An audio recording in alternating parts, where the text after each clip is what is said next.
Amazing. Hi friends, chicken మటన్కి ఏమాత్రం తీసిపోనటువంటి mushroom కర్రీని మీకు ఈజీగా ఎలా ప్రిపేర్ చేయాలో మీకు చూపించేస్తాను.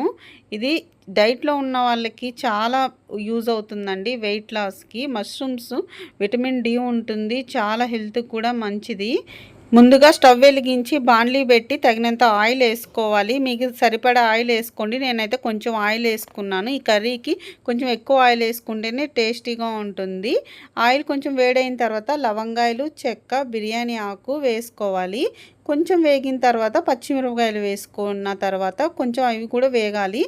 తర్వాత ఆనియన్స్, కరివేపాకు వేసుకొని కొంచెం సాల్ట్ వేసుకోవాలి. సాల్ట్ వేసుకుంటే ఆనియన్స్ త్వరగా వేగిపోతాయి. ఆనియన్స్ కొంచెం బ్రౌన్ కలర్లోకి వచ్చేసిన తర్వాత మనం ముందుగా టమాటాస్ ప్యూరీ చేసుకొని పక్కన పెట్టుకుంటాం కదా, ఈ ప్యూరీని దాంట్లో వేసేసుకొని బాగా కలుపుకోవాలి. దీంట్లో కొంచెం పసుపు, కొంచెం సాల్ట్ కూడా వేసుకోవాలి. మర్చిపోయాను, సాల్ట్ మష్రూమ్స్కి ఎక్కువ పట్టదు, అందుకే నేను కొంచెం కొంచెం వేసుకుంటున్నాను. చూసుకొని వేసుకోవాలి. కొంచెం టమాటా ప్యూరీ కూడా మగ్గిపోయిన తర్వాత ధనియాల పౌడర్ వేసుకోవాలి. ధనియాల పౌడర్ నా దగ్గర ప్యాకెట్ ఉంది కాబట్టి అది వేసాను. ఇంట్లో చేసిన ధనియాల పౌడర్ అయితే ఇంకా బాగుంటుంది. తర్వాత లాస్ట్లో కొంచెం కారం వేసుకోవాలి. కారం వేసుకున్న తర్వాత బాగా కలుపుకొని కొంచెం వాటర్ వేసుకోవాలి. వాటర్ ఎక్కువ వేసుకోకుండా కొంచెం చూసుకొని వేసుకుంటూ ఉండాలి. మష్రూమ్స్ చూసారా ఎంత ఫ్రెష్గా ఉన్నాయో. మార్కెట్లో కూడా దొరుకుతూ ఉంటాయి, లేదంటే రత్నదీప్లో కూడా ఉంటాయి. రత్నదీప్లో తీసుకొచ్చుకున్నాం మేము. ఎప్పుడు మష్రూమ్స్ కావాలన్నా ఇక్కడే తీసుకొచ్చుకుంటాము. చాలా బాగుంటుంది. మష్రూమ్స్ మాత్రం చాలా బాగుంటాయి. బాగా శుభ్రం చేసుకొని పక్కన పెట్టుకున్న మష్రూమ్స్ని ఇలా రెండు, పెద్దవైతే 3 ముక్కలు, చిన్నవైతే 2 ముక్కలుగా ఇలా కట్ చేసుకోవాలి. నాకైతే మరీ చిన్న ముక్కలు అంత నచ్చవు, పెద్ద ముక్కలు అయితేనే బాగుంటాయి. నోటికి కూడా తగులుతూ ఉంటాయి.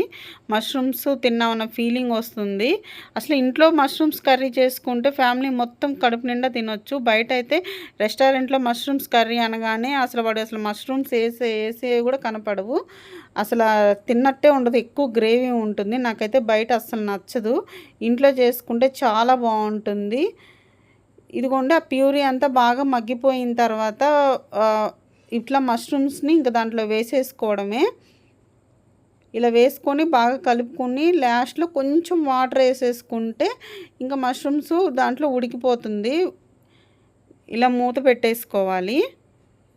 చూసారా మష్రూమ్స్ ఎంత బాగా ఉడికిపోయాయో. ఇలా కూర అంతా దగ్గర పడిపోయిన తర్వాత కొత్తిమీరని సన్న ముక్కలుగా కట్ చేసుకొని ఇలా వేసేసుకోవాలి లాస్ట్లో. దీంట్లో అల్లం వెల్లుల్లి పేస్ట్ కూడా వేయనవసరం లేదండి, కానీ నిజంగా చెప్తున్నాను, చికెన్ తిన్న ఫీలింగ్ వస్తుంది. వెజిటేరియన్స్కి మాత్రం చాలా బాగుంటుంది ఈ కర్రీ.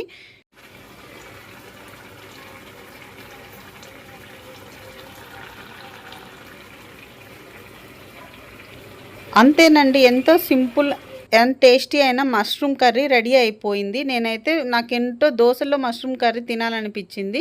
2 దోశలు వేసేసుకొని మష్రూమ్ కర్రీ వేసేసుకొని నేను తినేసాను. చాలా బాగుంది. దోశల్లో కూడా, రైస్లో ఇంకా బాగుంటుంది, వైట్ రైస్లో. మీరు తప్పకుండా ఈ మష్రూమ్ కర్రీని ట్రై చేయండి, నిజంగా చాలా బాగుంది. ఇవాళ మా ఇంట్లో లంచ్ వచ్చేసేసి వేడి వేడి మష్రూమ్ కర్రీ రైస్ అండి. మహేశ్వరి రైస్ పెట్టుకొని తినేస్తుంది. మేము ఇవాళ మా లంచ్ని ఇలా మష్రూమ్ కర్రీతో కంప్లీట్ చేసాము. మీరు మీ ఇంట్లో ఏ కర్రీ చేసుకున్నారో కామెంట్లో చెప్పండి. మీకు ఈ వీడియో నచ్చినట్లయితే లైక్ చేయండి, షేర్ చేయండి, సబ్స్క్రైబ్ చేసుకోండి ఫ్రెండ్స్. బాయ్.